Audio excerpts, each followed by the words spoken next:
Assalamualaikum warahmatullahi wabarakatuh. Salam jumpa sahabat setia, pendengar dan juga pemirsa podcast Radio Suara Edukasi Banua. Persembahan dari Balai Teknologi Informasi Komunikasi Pendidikan, Dinas Pendidikan dan Kebudayaan Provinsi Kalimantan Selatan. Apa kabar Anda di kesempatan kali ini? Semoga selalu dalam keadaan sehat dan juga berbahagia. Kembali berjumpa dengan kami di kesempatan kali ini dan sahabat berbicara tentang kualitas sumber daya manusia, tentu tidak lepas dari peran sektor pendidikan.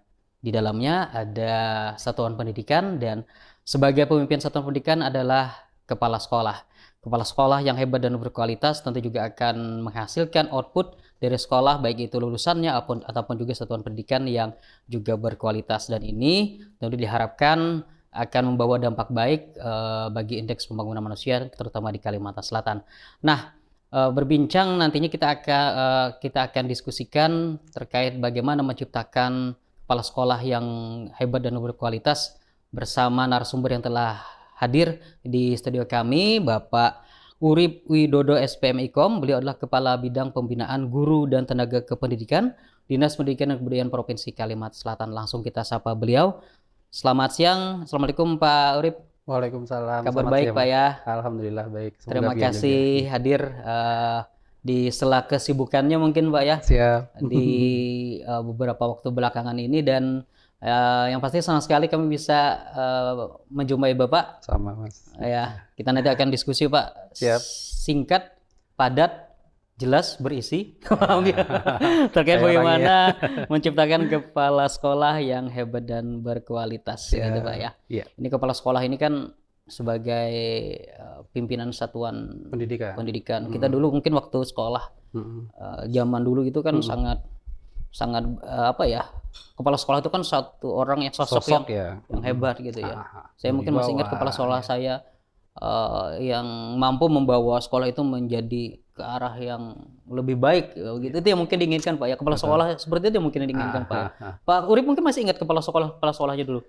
Kepala sekolah saya masih ingat sih. Masih ingat Pak ya? Sampai sekarang pasti masih ingat. Masih ingat. Yang paling ingat waktu SMA sama SMP. Siapa Pak? Pak Haryo sama Pak Mat Yasin. Ini kalau beliau masih ini Pak ya, masih mudah-mudahan beliau masih hidup. Jadi masih ingat Pak Mat Yasin sama itu di mana Pak? Di SMA? Di SMP.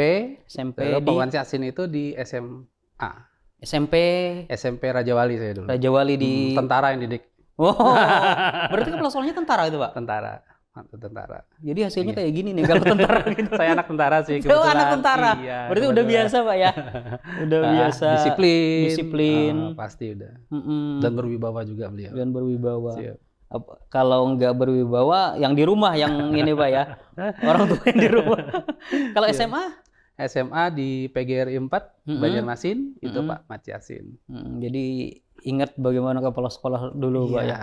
Ini luar biasa. Hebat mereka. Iya. Jadi itu kan berbeda Pak ya, kepala sekolah yang dulu dengan sekarang. Kalau yang sekarang seperti apa sih Pak? Yang sekarang banyak juga sih. Kan ikut ada kompetensi. Kepala sekolah tuh baik dari kementerian. Itu kan di sini ada UPT ya. UPT kementerian tuh ada BGTK, BPMP, Balai Bahasa. Itu sering melaksanakan kegiatan-kegiatan untuk uji kompetensi terkait kepala sekolah. Di Pemprov juga ada. Di kabupaten kota itu kan wilayahnya SMP, SD sama PAUD ya. SD, SMP itu di wilayahnya kabupaten kota juga banyak juga kompetensi. Nah, kepala sekolah yang hebat di era sekarang ini seperti apa sih Pak menurut Pak? Jadi sosok pemimpin atau kepala sekolah itu harus inovatif sebenarnya. Dan punya visioner, inovatif, juga kolaboratif. Jadi bukan cuma sekedar manajer administrasi ya, sebagai agen perubahan harapannya untuk membangun sekolah itu, menggerakkan ekosistem sekolah untuk mewujudkan pembelajaran yang berorientasi pada murid. Jadi harapannya itu inovatif, kolaboratif, transformatif kepala sekolah yang ada sekarang diharapkan itu. Tapi selama Pak Urip di GTK nih, kan mungkin sudah melihat, memetakan kepala sekolah yang mungkin ini yang hebat, ini perlu ada pembinaan. Nah, mungkin ada nggak beda antara kepala sekolah yang dalam tanda kutip biasa-biasa saja dengan kepala sekolah yang hebat? Jadi kepala sekolah ini kan dari 230 satuan pendidikan yang di bawah kewenangan kita ya, provinsi, itu kan beragam. Jadi ada yang sudah tua, ada yang masih muda, ya kan? Tapi kalau kepala sekolah yang ini di daerah-daerah terpencil misalnya itu ya, itu kan ada keterbatasan, salah satunya fasilitas, sarana prasarana. Jadi kalau kita di provinsi ini kan untuk penguatan kepala sekolah itu kita laksanakan kegiatan-kegiatan penguatan untuk baik itu manajerial, kepala sekolah, itu kita lakukan kegiatan-kegiatan seperti diklat, pelatihan untuk meningkatkan kapasitas dari kepala sekolah tersebut. Jadi apa jenjang ini bisa nggak ada perbedaan ya. Harapan kita semua baik itu di kota maupun di daerah terpencil itu tetap sama kualitasnya. Harapannya kita kepala sekolah sama. Ya, berarti Dinas Pendidikan Kebudayaan Sangat care lah, sangat peduli peduli gitu ya. sekolah. Tidak ada perbedaan ini sekolah yang di perkotaan, ini di pinggiran, ini di pelosok. Mereka dalam tanda kutip semuanya adalah kepala sekolah hebat yang menyesuaikan dengan kondisi di sekolahnya. Terpilih kan pasti hebat. Sudah melalui tahapan-tahapan seleksi pasti. Oh iya, berarti ada proses rekrutmen Pak ya sebenarnya untuk saat ini Pak ya. Jadi ada pemetaan, namanya pemetaan itu calon kepala sekolah kan ada syarat dan ketentuannya. Jadi tidak semua berlaku nih ya. Jadi kan kepala sekolah ini kan dari guru ya, dari guru yang ditugaskan menjadi kepala sekolah. Jadi ada syarat dan ketentuan guru yang ditugaskan menjadi kepala sekolah. Periodisasinya itu berbeda sekarang 2025 kan, Permendikdasmen 7 2025 itu. Kalau sebelumnya kan bisa 4 periode. Satu periode itu 4 tahun. Berarti sekarang dulu bisa 16 tahun ya? Bisa. Nah, sekarang dibatasin jadi 2 periode. Berarti cuma 8 tahun. 8 tahun. Jadi dan itu ada pemetaan untuk guru yang dicalonkan kepala sekolah, ada juga aplikasinya dari kementerian. Mas. Jadi ada KS PSTK dan itu include dengan nyambung dengan emutasinya BKN. Oh, terintegrasi. Jadi sebenarnya usulan itu nggak seperti dulu. Kalau dulu kan kita bisa langsung mengangkat nih. Kalau sekarang by aplikasi. Jadi usulan dari kita setelah pemetaan itu nanti di aplikasi KSPSTK itu kita usulkan. Nanti setelah itu integrasi dengan emutnya BKN, baru keluar rekomendasi. Disetujui apa enggak jadi kepala sekolah. Nah, kalau setelah disetujuin, baru kita tugaskan dengan persetujuan dari Pak Gubernur. Tapi ada proses sebelumnya kan Pak yang harus mereka lalui, tidak serta mereka ditugasi langsung menjadi kepala sekolah, diusulkan ke SPSTK, setelah dipetakan diusulkan, kemudian tadi diintegrasikan dengan IMUT, ada rekomendasi dari Pak Gubernur, kemudian mereka dilantik. Tidak seperti itu, tapi ada proses sebelumnya kan Pak? Iya, jadi ada syarat ketentuan kepangkatan satu. Terus salah satunya juga ada harus sekarang ya ada diklat BCKS. BCKS itu? BCKS bakal calon kepala sekolah. Oh iya. Jadi dia ikut dulu asesmen terkait nama-nama yang kita usulkan tadi, itu harus punya sertifikat BCKS. Oh. Nah, harapannya kan ini baru regulasi yang baru ya. Kalau dulu kan tidak. Jadi kalau sekarang harus ada BCKS, tapi jika belum ada, misalnya kan kita seperti tahun kemarin kan ngusulkan nih calon-calon kepala sekolah ini ikut seleksi BCKS. Ada yang gugur di administrasi. Terus waktu tes itu ada juga Pak, ya? Tes juga itu ada yang tidak lulus. Kalau lulus baru ikut diklatnya di BGTK. Balai Guru dan Tenaga Pendidikan punya UPT-nya kementerian. Jadi setelah itu baru kalau lolos dari diklatnya itu 10 hari itu baru keluarlah sertifikat. Baru kita tugaskan menjadi kepala sekolah. Tapi ada juga kayak kita kemarin kan ada sekitar 120 yang kita ikutkan tes. Itu kan nggak sampai 50% ya yang lulus ya. Jadi kan ada kebutuhan lagi tuh. Jadi kalau itu tidak terpenuhi boleh non reguler. Non reguler tetapi masa periodisasinya cuma 1 periode. Jadi kalau dia tidak lulus BCKS lagi, misalnya kita ikutkan lagi, itu cuma 1 periode, nggak bisa ke periode kedua. Jadi nanti yang di luar non reguler ya namanya ya. Hmm. Non reguler itu kalau dia ditugaskan karena keterbatasan yang lulus punya sertifikat BCKS, itu akan kita ikutkan lagi tes BCKS. Mudah-mudahan bisa lulus dan bisa 2 periode. Artinya benar-benar disiapkan Pak ya, dari administrasi, kemudian ada tes lanjutan lagi, substansi itu, lalu kemudian setelah lulus itu masuk diklat BCKS Diklat tadi. BCKS. Ini digodok gitu Digodok ya, betul. Digodok dulu selama 10 hari. 10 hari. Di Diklat BGTK. di BGTK. Ini kawah candra di mukanya mereka ya. Iya, betul. Dan kalau mereka lulus ini baru Keluarlah bisa sertifikat dan baru bisa mereka diusulkan untuk menjadi kepala sekolah. Jadi benar-benar disaring ya. Betul, selektif lah. Tidak serta-merta saya nih ingin jadi kepala sekolah. Pak Urip saya ingin jadi kepala sekolah. Tidak bisa serta-merta, silakan, tidak gitu Pak ya. Tidak beda dengan yang dulu. Ada seleksinya.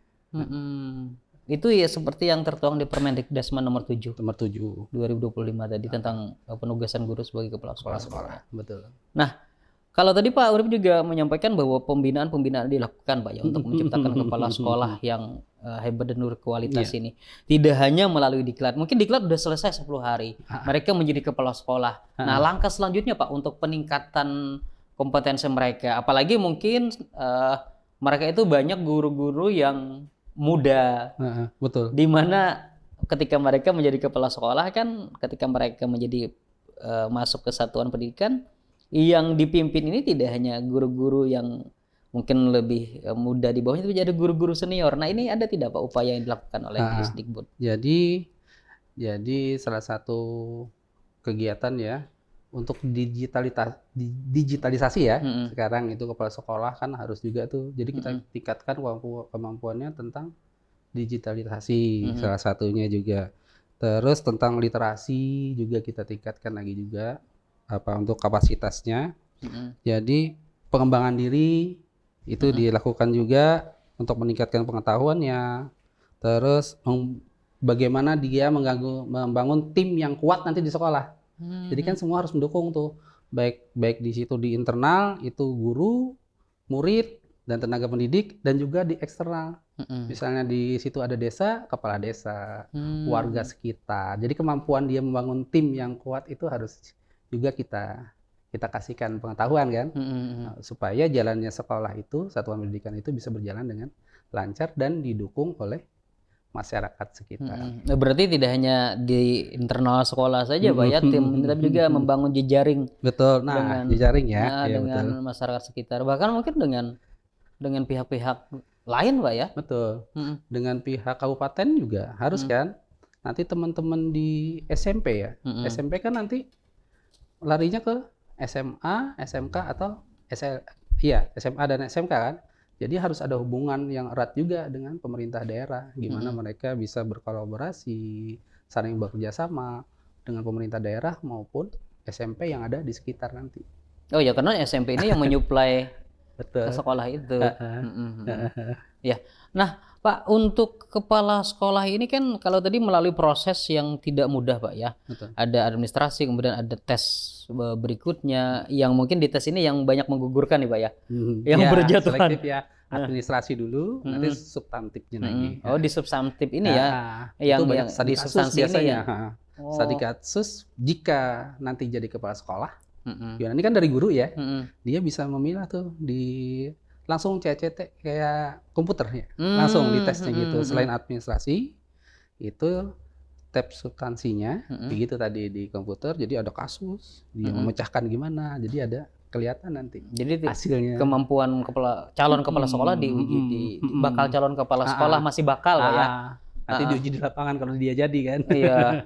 Jadi sudah ketahuan tuh. Dan sebenarnya ujian sebenarnya ada di lapangan Pak ya. Lapangan nanti. Gitu. Ya.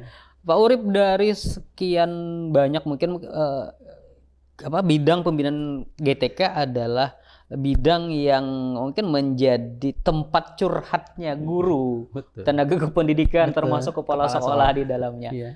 Nah, selama ini Pak, curhatan seperti apa yang disampaikan oleh mereka terkait dengan mungkin tugas mereka sebagai kepala sekolah? Jadi yang selama ini banyak disampaikan ke kita itu salah satunya tentang kekurangan guru.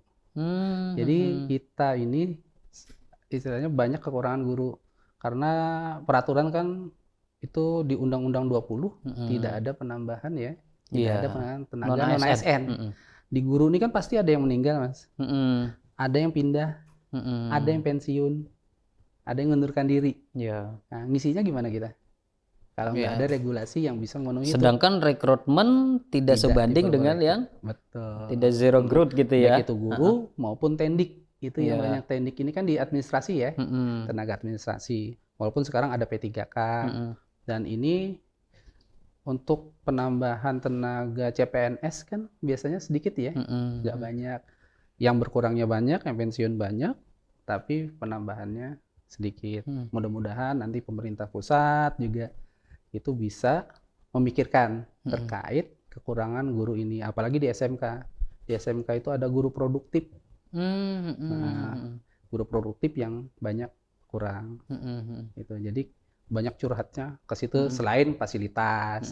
Mungkin di bidang kan ada bidang SMK, ada bidang SMA maupun SLB. Itu semuanya Pak ya. Itu di bidang biasanya. Kalau yang sarana prasarana. Iya, tapi yang curhat tentang ini tadi yang dari Diksus, dari SMA, SMK, ini curhatnya tentang SDM ini ke Pak sini kita semua. Kita di GTK karena situ kan guru tenaga kependidikan. Jadi permasalahan guru tenaga pendidikan. Jadi di GTK itu mengenai mutasi di kita, izin cuti, permasalahan perselingkuhan Mas, di kita juga. Langsung ke Pak Urip? Langsung di bidang. Ada timnya. Iya. Kayaknya untuk yang itu tadi ke saya gitu kan. Masalah guru dan tenaga pendidikan itu adanya di GTK. Kata orang. Sertifikasi juga. Ada di situ juga. Jadi kata orang bidang GTK itu BKD kecil. Oh iya. Ya kan? Iya. Semuanya kan diurus di situ. Iya. Kepegawaiannya guru di situ di sini juga. Jadi banyak. Itu selain kepala sekolah tadi itu di bidang GTK. Gitu. Jadi ya tadi menampung ini ya permasalahan.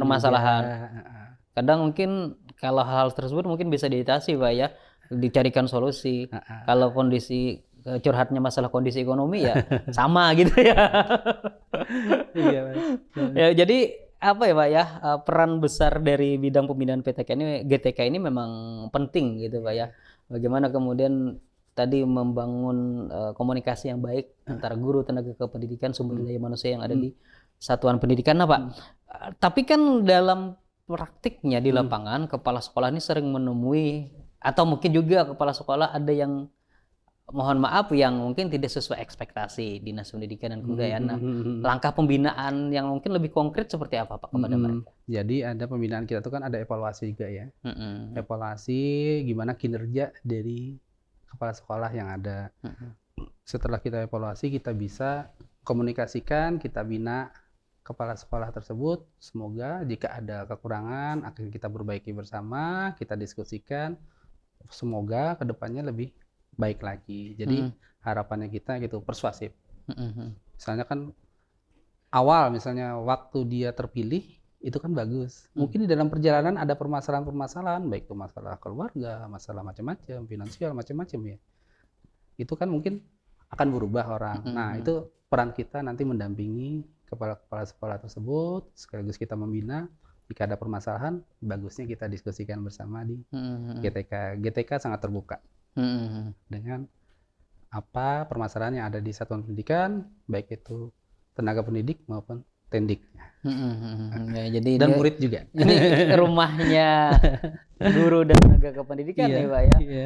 Bidang pembinaan GTK tadi. Tapi bagaimana kemudian kepala sekolah yang diharapkan bisa menjadi kepala sekolah yang hebat dan berkualitas ini mampu membuat satuan pendidikannya menjadi lebih baik. Tapi bagaimana Pak dengan kalau tadi memang tidak ada perbedaan sih Pak ya, perlakuan kepada mereka yang di perkotaan, di pinggiran, di pelosok tidak ada. Tetapi bagaimana membangun semangat kawan-kawan yang mohon maaf yang mungkin ditempatkan di pelosok gitu Pak. Jadi kita ini kan ada memberikan apresiasi juga ya, teman-teman kepala sekolah yang ada di daerah-daerah. Itu bentuk apresiasinya baik itu bisa dalam bentuk nanti apa dia bisa kuliah lagi misalnya masih S1, misalnya ada bantuan terkait fasilitas yang ada di sekolah tersebut. Ya, jadi ada prioritas misalnya gurunya itu bagus, kepala sekolahnya bagus, muridnya bagus, belum prestasi. Kenapa kita tidak bisa bantu lebih lagi daripada daerah yang lain? Jadi kita salah satunya itu kita berikan apresiasi. Nanti apa dana bosnya itu bisa lebih meningkat, apa sarana prasarananya akan lebih diangkat lagi. Ya. Ada Mungkin reward bagi beasiswa, mereka, Pak, reward lah harus ada. Kepala sekolah yang paling jauh di mana sih, Pak? Paling jauh ya kalau Kabupaten Banjar di Paramasan. Paramasan itu ada SMA di situ, Pak. Ada SMA-nya. Nah, ada gurunya. Nah, ada. Pulau Sembilan pernah ke Pulau Sembilan? Saya Kota tidak Baru. pernah ke sana. Itu kan sehari semalam baru sampai ke sana. Oh. Di pulau. Dan itu memang tetap Kota harus Baru kita, yang paling Kota Baru, kita layani, Pak, ya. Dan juga di Tanjung. Di Tanjung juga di Balangan juga kan ada daerah Awayan ke atas juga. Barabai. Tapi yang paling banyak sih di Kota Baru sih. Kota Baru walaupun itu satu pulau gitu ya. Di Pamukan itu kan dekat laut. Terus Pulau Sembilan tadi 1 hari. 1 hari. Itu ada yang mau jadi kepala sekolah di sana, Pak? Ada, tapi lama. Kalau nggak ada mungkin kru BTKP nanti bisa jadi kepala sekolah.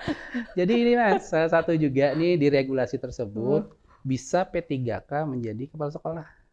Oh bisa, iya. ada regulasinya. Nah ini nanti yang dari tapi BTKP ada syaratnya berapa tahun dia sudah menjadi guru. Oh, ada syarat. Kan ikut seleksi juga nanti. Jadi di aplikasi KSPSTK itu sudah namanya sudah ada, Mas. Kita tinggal pilih ribuan itu nama yang bisa guru yang bisa jadi kepala sekolah. Jadi dia yang berdomisili di misalnya tadi di Pulau Sembilan tadi misalnya nggak ada PNS yang mau di sana. P3K bisa. P3K tadi. P3K yang ada di sana. Iya. Tapi syarat ketentuannya berlaku. Iya. Kalau agak mikir juga mungkin sebenarnya Pak ya. Jadi kebijakan itu memang dibuat untuk mungkin pusat sudah memikirkan itu. Kayak itu jadi P3K kenapa boleh jadi kepala sekolah? Karena kan penugasan aja guru ditugasin jadi kepala sekolah.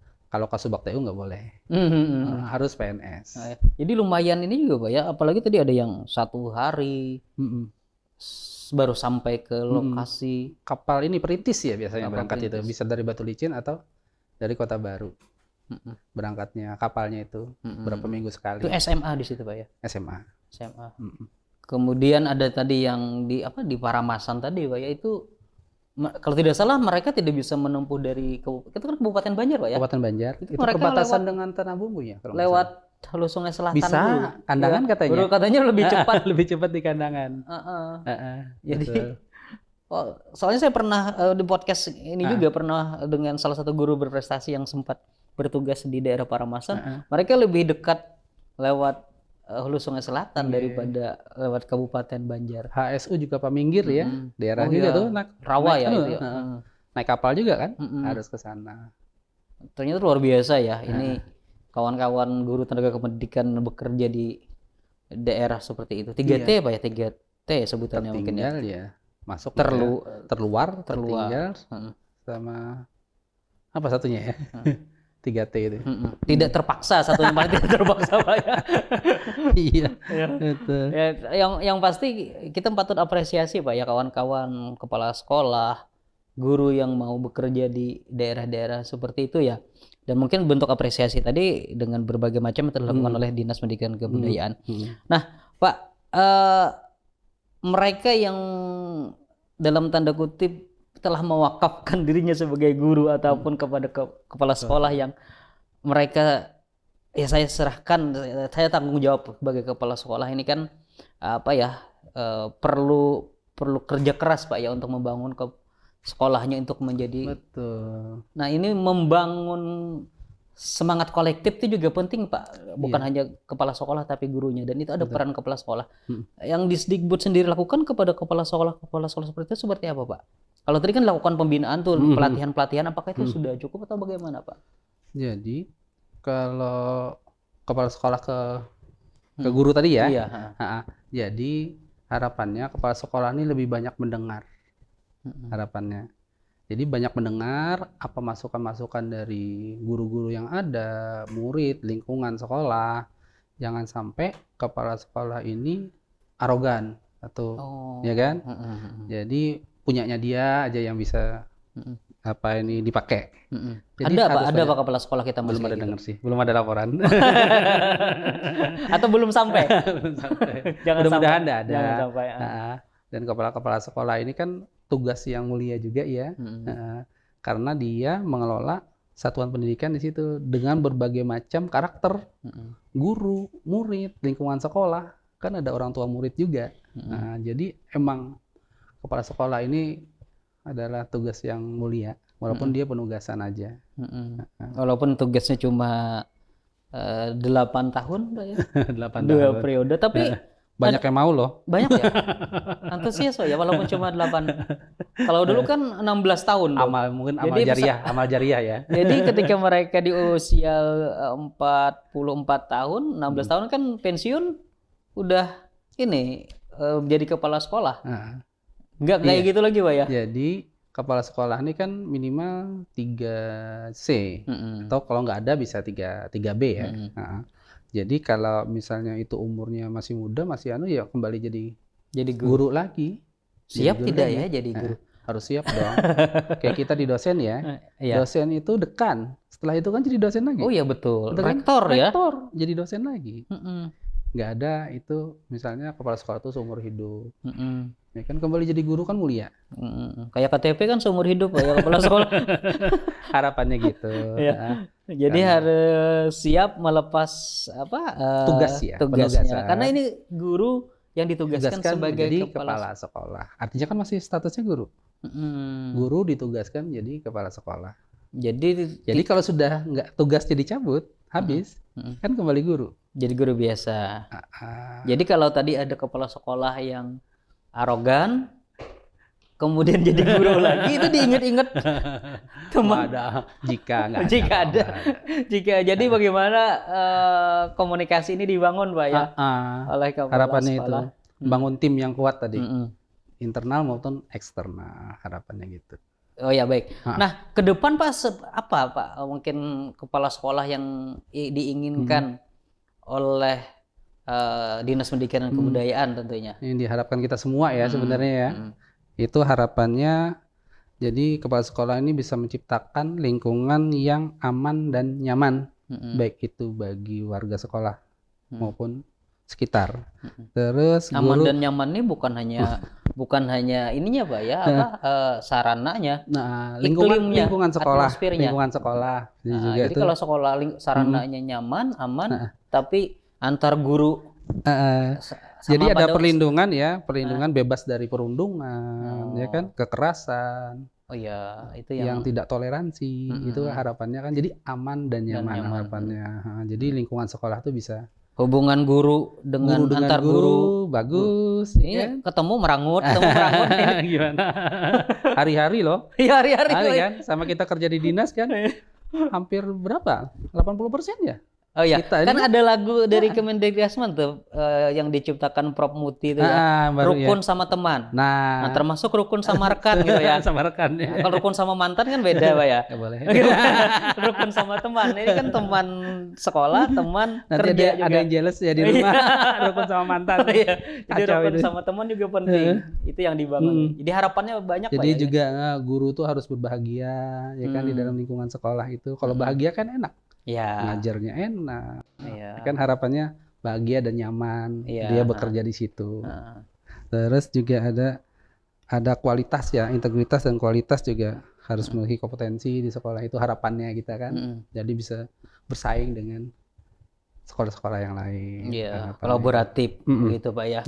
Bekerja bersama, merangkul semua. Dan juga harapannya pemimpin itu harus visioner ya. Oh iya. Harapannya itu, harapannya kita. Jadi contoh. Kepala sekolahnya jadi contoh, pasti jadi contoh. Gimana perilaku beliau, itu jadi contoh dari rekan-rekan kerja maupun murid-murid kita nanti. Nah, terakhir Pak Urip, pesan untuk guru nih, guru yang ingin menjadi calon kepala sekolah. Nah, termasuk juga mungkin yang sudah menjadi kepala sekolah nih. Untuk guru yang mau menjadi kepala sekolah dulu Pak, ada pesan Pak? Harapannya bekerjalah dengan baik dulu kan. Sesuai dengan tugasnya masing-masing, tunjukkan prestasi Anda semua. Nanti kalau ada itu kesempatan untuk menjadi kepala sekolah, persilahkan untuk ikut potensi tersebut. Jadi harapannya tetap semangat dalam bekerja di sekolah, tunjukkan prestasi masing-masing, ya kan? Jaga keamanan dan ketentraman di sekolah, mengajarlah dengan baik. Nanti insya Allah pimpinan bisa aja ngelihat. Iya, itu ya kan. Kalau ada rekomendasi kepala sekolah juga, Pak ya? Bisa ngusulkan. Nah, jadi ini kan hak dari semua PNS ya. Oh iya. Nah, mereka punya hak untuk pindah, punya hak untuk misalnya ngajukan diri menjadi kepala sekolah, usulkan aja. Itu kan hak. Jadi ketika Nanti kalau ada kesempatan, dan merasa diri sudah siap, memantaskan diri untuk menjadi kepala sekolah, dan ada kesempatan, silahkan. Dan kalau ada sesuatu yang mungkin perlu didiskusikan, seperti apa mekanismenya di bidang pembinaan GTK, siap untuk membantu. Kita terbuka. Ya, wah, ini luar biasa. Rekrutmennya yang cukup baik karena dikelola dengan baik oleh Disdikbud bersama dengan BGTK tadi. Diklat yang ditunjang kualitasnya yang bagus karena diklatnya dengan kementerian, kemudian ditambah pembinaan yang dilakukan oleh bidang pembinaan GTK, Pak ya, kepada mereka, peningkatan kompetensi dan lain-lain. Kementerian juga, BGTK, Unlam juga bisa memberikan ini kan pelatihan tinggi ya. Maka diharapkan akan tercipta kepala sekolah yang hebat dan berkualitas untuk pendidikan di Kalimantan Selatan akan lebih baik ke depannya. Baik, terima kasih Pak Urip atas waktunya. Sehat selalu Pak. Salam untuk kawan-kawan guru tenaga kependidikan terutama di Kalimantan Selatan, terutama mereka yang mengajar di daerah TGT tadi Pak ya.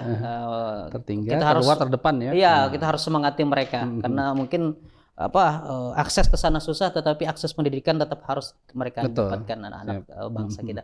Terima kasih lagi Pak Urip atas waktunya. Sehat selalu Pak. Sampai jumpa Pak. Terima kasih. Ya sahabat, demikian perbincangan singkat saya bersama Pak Urip Widodo, Kabid Pembinaan GTK Disdikbud Provinsi Kalimantan Selatan. Semoga apa yang kami tadi diskusikan ini memberikan manfaat dan juga pencerahan terutama bagi guru-guru yang ingin menjadi kepala sekolah ataupun kepala sekolah yang sedang bertugas untuk bagaimana menjadi kepala sekolah yang hebat dan berkualitas untuk menjadikan satuan pendidikan dan outputnya, lulusan-lulusannya juga berkualitas. Semoga kita bisa menciptakan hal tersebut. Sampai jumpa di lain kesempatan. Terima kasih. Wassalamualaikum warahmatullahi wabarakatuh. Waalaikumsalam warahmatullahi wabarakatuh. Ya. Terima kasih Pak. Minum Pak. Silakan. Siap. Ngopi lagi Pak. Ngopi Mas.